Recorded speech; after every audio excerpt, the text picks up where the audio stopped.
what is neuro-nonsense? A snapshot of a discipline in awkward adolescence. George Herbert Walker Bush named the 1990s the decade of the brain, and he wasn't wrong. It was a decade in which there were massive advances in the techniques we use to understand the brain. Yet the rise of brain imaging, in particular, certainly didn't come to a halt at the turn of the century. The next decade was to witness an even more radical transformation in how we understand the mind. And that change occurred not just in popular perception, but in the academy. During the 2000s, brain imaging spread its wings. No longer contained by medical school departments such as neurology and radiology, it also began to fundamentally transform psychology and cognitive science. And that spread continues, so that cognitive neuroscientists now are being hired into top-rated departments in a broad range of disciplines, including education, economics, law, and management. Over the years, a number of commentators have been skeptical of the insights these techniques can actually offer. Some have even suggested that neuroimaging may mislead more than it informs. And as we'll see, those concerns are not without some foundation. But nonetheless, one thing is clear. The optimism hasn't faded. Our current president has recently unveiled his own brain initiative, a proposal whose exact form is being fought over right now in the Capitol. And on one view, the time for this sort of thing, for this sort of initiative, is just about right, because the field, it is thought, has reached a certain maturity. Slate magazine recently ran an article suggesting that the age of sloppy, overhyped neuroscience may already be over. Certainly, there does seem to have been a shift to greater awareness. The blogger known as the Neurocritic used to delight in skewering overhyped neuroscience, but just recently he acquired an entirely new identity, the neurocomplementer, whose goal is to counter gratuitous anti-neuroscience sentiment. So maybe the field is starting to reach maturity, but I don't think it's quite there yet. I think cognitive neuroscience is in its awkward adolescence. There are signs of adult competence and of the productivity it promises, but there are also embarrassing lapses. Lapses which occur not just in popular coverage, but also in the academy itself. And to illustrate this point, I'm going to focus on an article by two Harvard-trained neuroscientists, both of whom now hold faculty positions at top management schools. And this article recently appeared in no less a magazine than the Harvard Business Review. Now, these are researchers who have done excellent work which has genuinely moved the field forward, and my goal here is not a personal attack. However, I think that the narrative they develop in this article illustrates some important misunderstandings about how and why cognitive neuroscience can make an important contribution to applied fields like management. The goal here, to borrow from the slide I've so rudely butchered, is to look beyond these misperceptions and arrive at a more realistic picture of the promises and pitfalls of brain imaging. So what I'm going to do first is give you a simplified summary of the main methodological difficulties that face cognitive neuroscience, which are broadly agreed by experts in the discipline. And next, we're going to take a look at the article by Waytz and Mason, focusing on specific issues. And then finally, I'm going to review their overall narrative, and I'm going to use this to motivate a different take on the role that brain imaging can and should play, and what the best investment for a brain imaging initiative might be. And so these later points will, of course, be my personal opinions, but at least those are the opinions of someone who's been around the block, since I've worked for many years at major neuroimaging centers in both Europe and the United States. And during that time, I've become quite wary of poorly done neuroscience. But I should say from the outset that I remain optimistic, even highly optimistic, about the promise of cognitive neuroscience to meaningfully inform a broad range of disciplines, including management. Actually, I should say, it's not really that I feel optimism. What I feel is a mixture of confidence and concern. I feel that I know neuroscience is going to transform not only applied fields like management, but also areas as apparently far afield and theoretically aloof as philosophy. I don't even think we'll need to develop any new methods for this to occur, although clearly some new methods have great promise. I know this because I see it in my own work. I see how much information we have already acquired, far more data than we have put to good, clear-headed scientific use. Hence my narrative, unlike the narrative of Waytz and Mason, or the narrative that Barack Obama's team of advisors are coming up with in Washington at the moment, is not a narrative about the great promise of revolutionary new approaches.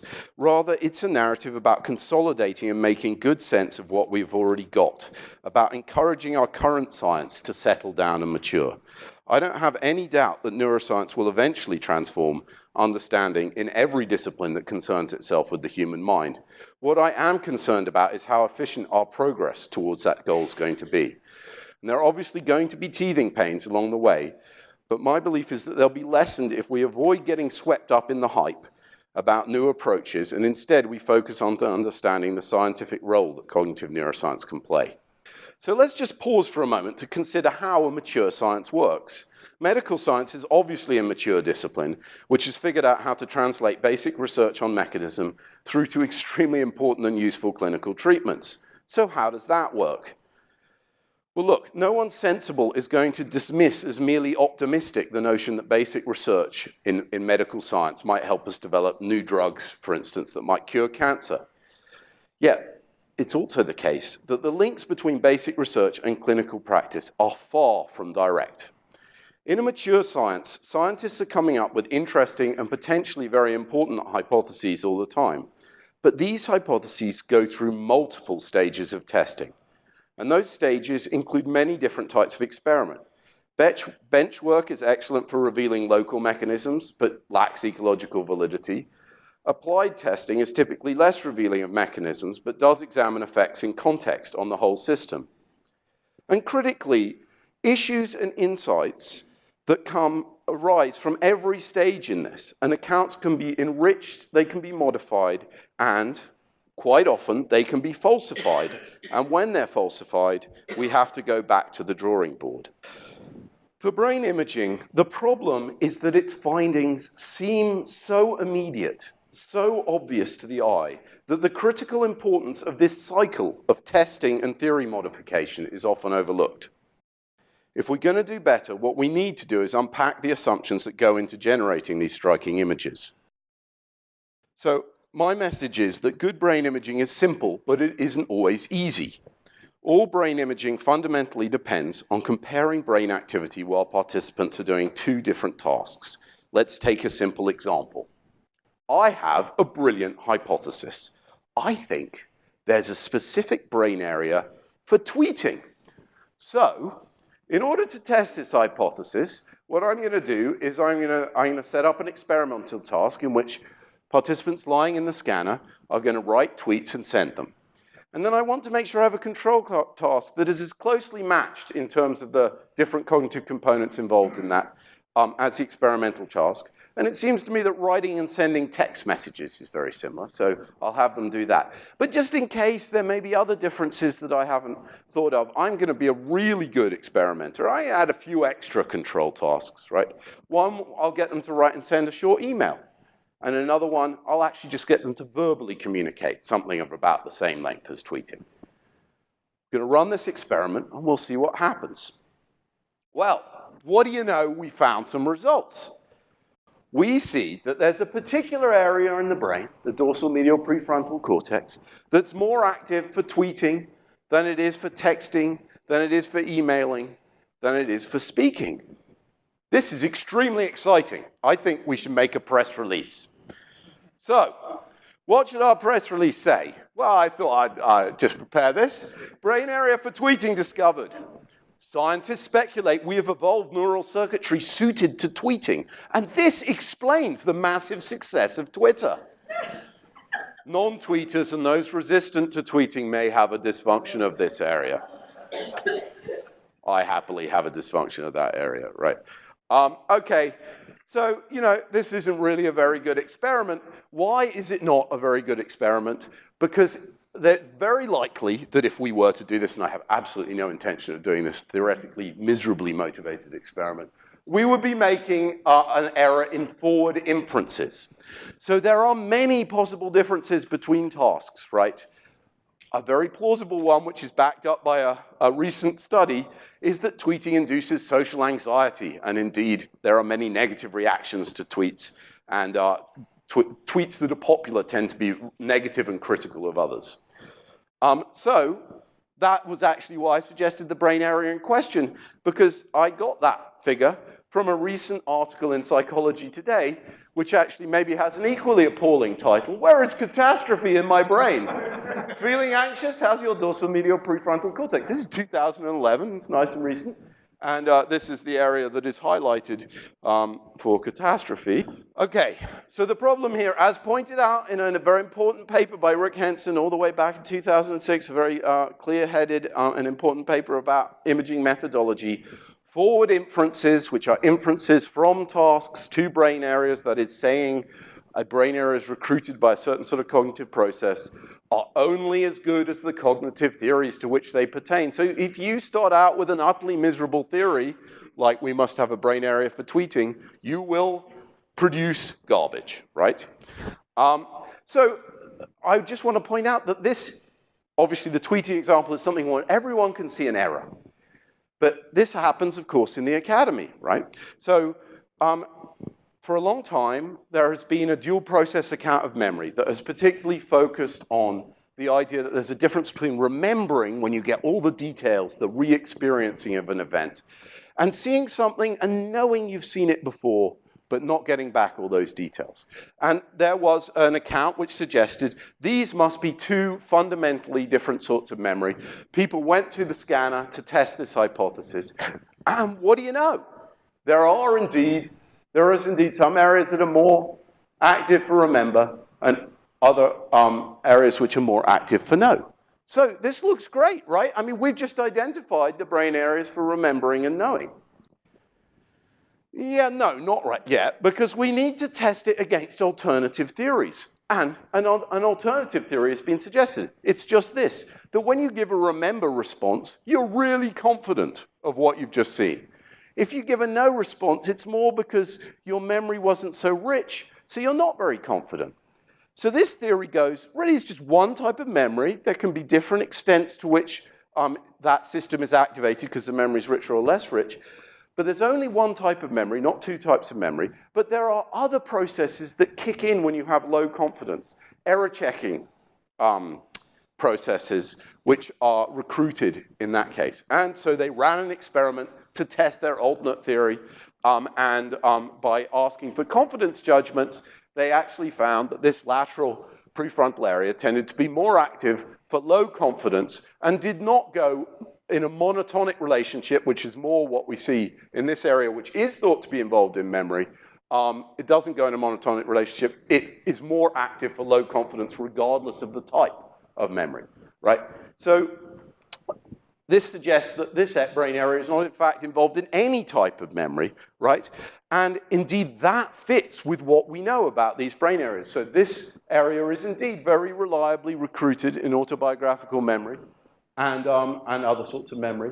And these areas are more associated with what we would call executive functions, so things like error checking.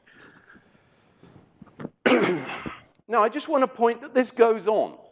So, dual process theory, recently popularized by the Nobel Prize-winning Daniel Kahneman in a book, Thinking Fast and Slow, is maybe one of the most famous theories in cognitive psychology, right?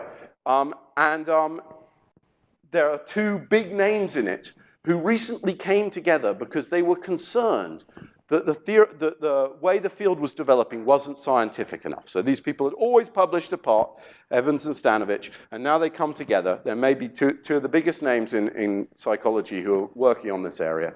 And they wrote a large review about this. And what they suggest in this review is that neuroimaging generally provides strong support for the claims of the dual process theorists. But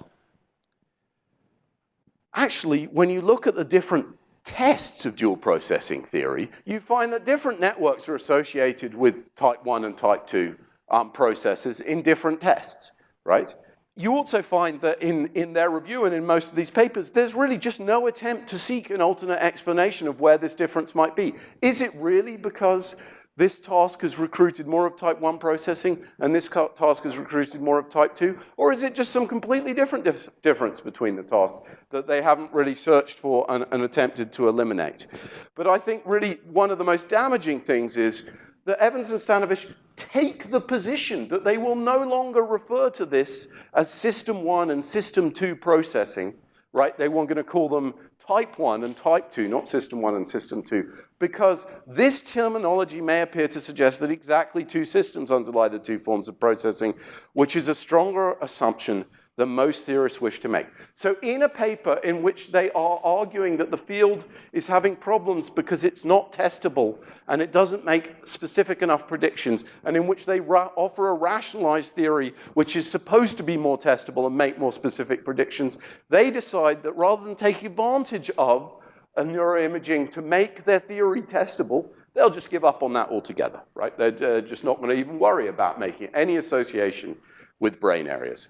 So I think this illustrates that there is a problem within the academy in terms of synthesizing different approaches to the mind and to neuroimaging. Okay, so that was all about forward inference. There's another problem which has become even more known and is sort of pointed at as an even more gross error, which is called the problem of reverse inference. Now, forward inference is when you go from a task to a brain area and you're making a claim that brain area is involved in the task. Reverse inference is when you go from activity in a brain area to a conclusion about what sort of cognitive processes were going on in someone's brain, right? So there is an example that occurred, a line like this must have appeared in several hundred neuroimaging papers, because there was some early work which I think accurately showed by forward inference that the anterior cingulate was involved in cognitive conflict, right? There was a convincing case was made for that. And so many papers then, when they were interpreting the neuroimaging results they found, would say something like, the anterior cingulate is active, thus the subject must be experiencing conflict. The problem with this kind of inference is that cognition to brain is a many-to-one mapping, not a one-to-one mapping. So while it is almost certainly the case that cognitive conflict can cause activity in the anterior cingulate cortex, so can cognitive effort, even when there's no particular conflict involved. So can physical effort, literally just squeezing something with your hand, and so can emotional arousal, right? So when you then go to interpret activity in a brain area, you really have no idea which of these processes might be implicated, or indeed a different one. Unless you're joking, a person is disagreeing with you, in which case that would be all for. I will take your point very seriously, and I will say that if there is a good cognitive context, which you might indeed test behaviorally for, that makes a particular sort of process far more plausible than another, then of course you can make your reverse inference much more plausible. But in many cases, people aren't even putting in the effort to describe why what would motivate their interpretation rather than an alternative interpretation. So again, there's a need to consider different hypotheses. So all this may seem a little bit miserable. I mean, what on earth are we talking about? It seems like it's hard to get a handle on anything. But really, we do know that the brain is not a soup, right? There are definable parts of the brain, and we have very good reason to suppose that different parts of the brain have computationally specific and different functions. Why do we have good reason to suppose that? Because we know that different areas of the brain have different microcircuitry, and this is all that can determine the computations that are going on. Well, that is the local connections between neurons and the neuron types, and then the long-range connections between one region and another. This is all that cognition is. So we have very good reason, from early stains that were done, which helped define the Brodmann areas, to the sorts of beautiful, detailed stains that can be done now, or the equivalent of stains. This is called a brainbow, where you can mark many different types of neuron all at once and produce these rather striking colored images. Now, when we move to a psychological description of the function of an area, that's obviously at a slightly different level of description from a computational function, and it may be that there can be more than one psychological function associated with a particular computational role, right? And it may be also that the psychological role an area plays, it depends on interactions with other areas. So this is motivating now what Waytz and Mason talk about, which is more of a network view of the brain, where we consider not just a region in isolation, but we also consider other regions that we know to have interactions with it. But because of these facts, good forward and reverse inferences are still possible. There are a number of ways in which we can motivate better inferences. So one very important tool for motivating better inferences is to just take a broad view. You know, it's all very well you do one experiment on tweeting, and it looks like you found the brain area for tweeting. But then if you find in a whole bunch of other experiments that brain area is activated by other task contrasts, then you're starting to get information which would allow you to triangulate on what a more reasonable description of the function is. This is actually an analysis for a paper I got in Press, which I did to assess a dual process account of moral reasoning, where that dual process account claimed that that same area that we were talking about before, dorsal medial prefrontal cortex, was involved in basic emotional states. Right? And in fact, you can see that when people are in emotional states, you actually don't activate that brain area at all. You activate the amygdala and more limbic circuits. When it does come on is when you're cognitively representing your emotions, or when you're regulating them, or even when you're not doing anything with emotions, but you're just representing the minds of others. Right? So this is giving us a rather different idea of what the function of this area is, which we can glean by synthesizing the data from across the field, and there are formal methods for doing that. And of course, the other critical thing we can do is hypothesis test. We can generate these accounts that are generated all the time in these neuroimaging papers, and we can compare one account to another, and we can do decisive tests which are going to determine which of these accounts is a more plausible explanation of the function of particular brain areas or networks. And that would actually cause an interesting and radical thing, which is theory revision, which I would suggest is utterly essential to all science, but doesn't actually seem to go on an awful lot. Okay, so now let me turn to a critical review of this article, Your Brain at Work. What a new approach to neuroscience can teach us about management, by Adam Waytz and Malia Mason. Okay, so this is how they set up their article. They say, we're going to, stuff before has been phrenology, we're going to give you a different view. This is the new approach, the network view. So they point out that there are reverse inference errors for individual regions, and that this has plagued some research. They're going to switch to a network view, and they're going to tell us a story about each network. And the stories they're going to tell us are pretty plausible, right? And they're richly informed by research in neuroscience, psychology, and behavioral economics. This is intelligent stuff, right? But there are some initial problems.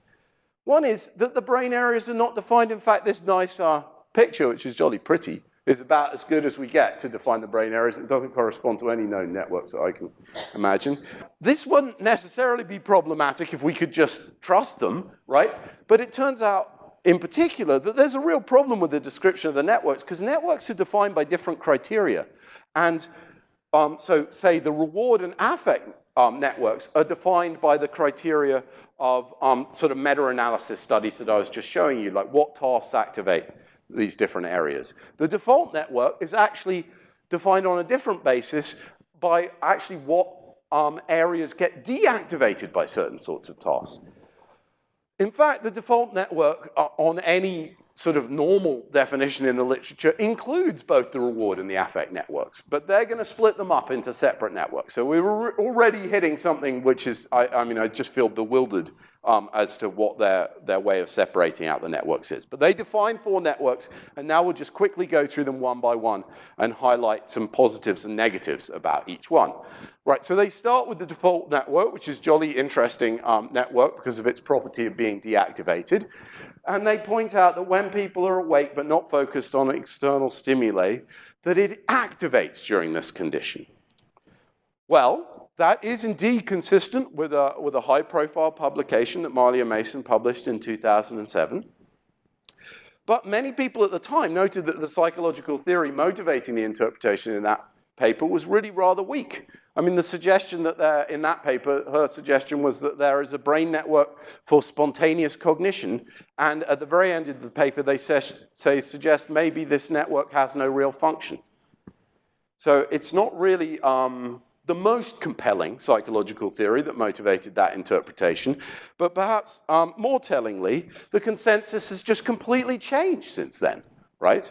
So actually, most people regard rest as, or the state when you're not focused on external stimuli or any specific goal, as a restless mix of activity, and you can see different networks come up and down. There's no one particular network that is associated with rest. And in fact, the default mode network activates more during certain specific, externally focused, goal-directed tasks than it does during rest. So this description is maybe a half-truth at very best. I mean, it's a very odd way to describe the function of a network that we now know an awful lot more about.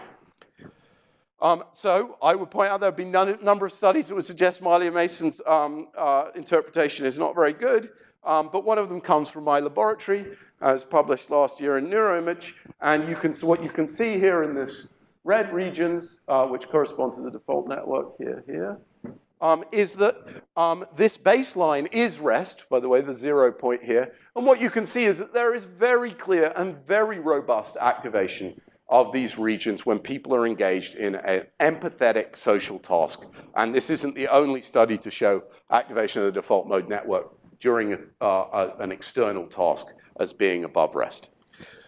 There's also meta-analysis which strongly suggests that this interpretation is wrong. So here's a group in Oxford, Mars et al., who show that there is, using meta-analysis, a strong overlap between the default mode network and areas that are activated by social cognition paradigms.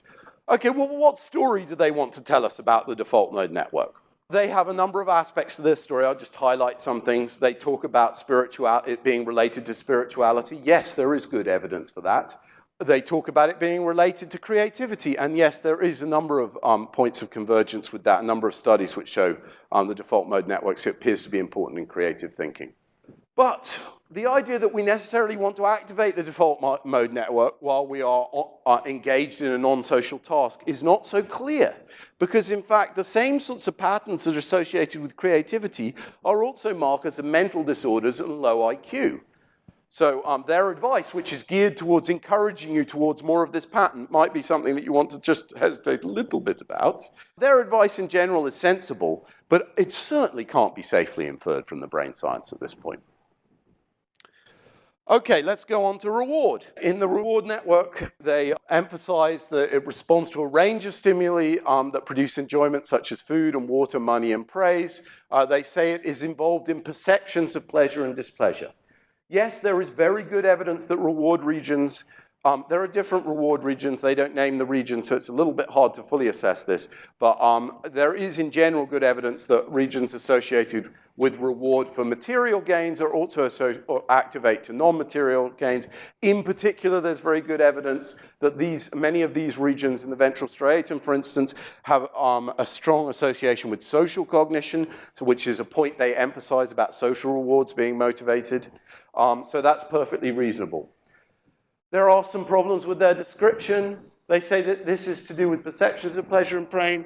In fact, motivation and pleasure derived from stimuli can be dissociated, and that's very important work in terms of understanding what actually motivates us. They make no mention of that, but that is very important and influential work which has appeared in top journals. They offer psychological advice. It's always very hard to say, well, I mean, it's reasonable enough advice, and actually in this case, I thought it fit rather well with the behavioral research that was out there. But it cannot be safely inferred from the brain science, which is the point of their article is to claim that this is being inferred from the brain science. Okay, now we can move on to affect. How to use gut instinct is their title for the story that emerges. Well, look, there's a real problem with this network because it's just not even clear what areas they're talking about, right? Because they talk about the affect network as being the areas that are involved in experiencing or being in emotional states, and yet in all the rest of what they're talking about, they're implying that it's a completely different network. So, as I showed you already, there's this dissociation where we have limbic structures that are more associated with being in an emotional state, and then we have default mode network areas which are more involved in representing being in an emotional state. It looks like they're talking about overall the default mode network. But then I think that they need to be more careful how they define it. Actually, their discussion is almost entirely based on old neuropsychological work from the Damasio group, where they look at patients with what's often called acquired sociopathy, which is ventral medial prefrontal damage to this whole area. It's an interesting discussion, and there has been some problems replicating some of the work from that group, but in general, I think the story holds up well, and it's very interesting. It isn't recent neuroscience. It doesn't depend on taking a network view, but it's certainly interesting research. I think their psychological advice, again, seems to me to fit perfectly well with the behavioral research. But again, it cannot be safely inferred from brain science, with the exception of some insights they take from this interesting neuropsychological work. Okay, finally, they talk about the control network, how to create achievable goals. They say this network activates when people weigh long-term consequences and check their impulses. So, I thought, gosh, I know where the control network is, and I thought, I'm not sure that that's true. So I went looking for some evidence. Now, in a part of their discussion, they're quite specific about what they must be talking about. By restraining the reward network, it helps us to resist the lure of costly indulgences and check the impulse to act on immediate needs, $5 today, at the expense of more important long-term objectives, $10 a week from now. Now, this is clearly delay discounting. They couldn't possibly be talking about anything else, right? So I went to look, well, what does delays discounting identify as a brain region that's important? Well, it identifies a very anterior brain region, which is associated with individual differences. This is not in the control network by anyone's definition of the control. Oh, by the way, their claim that delay discounting involves reduced reward network activity does seem to be held up. But the other side, that the control network is what's doing it, there's no clear evidence. Okay, their general story about the control network, it aligns our brain activity and our behavior with our goals. Well, yes. I mean, the control network is commonly identified as the executive network, and that's clearly very important for immediate online control and impulse inhibition. But this seems like a much more general statement to me, seems much more like some of the things we're interested in the Department of Organizational Behavior here, where we're talking also about integrating a sort of motivated and meaningful aspirational state that could continue to motivate someone. That does not look like it's the control network. And indeed, there's papers by very good groups recently that suggest what I think is a reasonable interpretation of a ventral medial prefrontal part of the default network as being involved in affective meaning. So this, I think, clearly involves both these components. I can't see how one would just want to associate it with one network. Okay, look, the overall narrative here is that they are suggesting there's a problem with reverse inference. They use some nice examples at the start of their thing about some sort of crazy experiments trying to figure out who would be president and things like this. And they note that these people are making the errors of reverse inference. And they start out their article with the claim that prior research, or some prior research, essentially suffers from the problem of being brain porn, and that we are better than brain porn. So they tell us, we feel confident about giving an interim report on the neuroscientific findings of the past 15 years that now have considerable empirical support. Neuroscience, they do inject a note of caution. Neuroscience has taught us surprisingly little about how the mind works, but it's taught us a few things extremely well. Those few things are what this article is about. I don't think so. Look, this whole narrative is just completely problematic. The problem of reverse inference applies to networks just as much as it does to regions. The problem of forward inference applies to networks just as much as it does to inference. Indeed, we see that they're making that error about the default mode network. They're in general not at all precise, and they're making these inferential errors. Yes, I think the new network approach adds more. Many people doing cognitive neuroscience, we make reference to how brain areas interact and consider not just a brain area in isolation.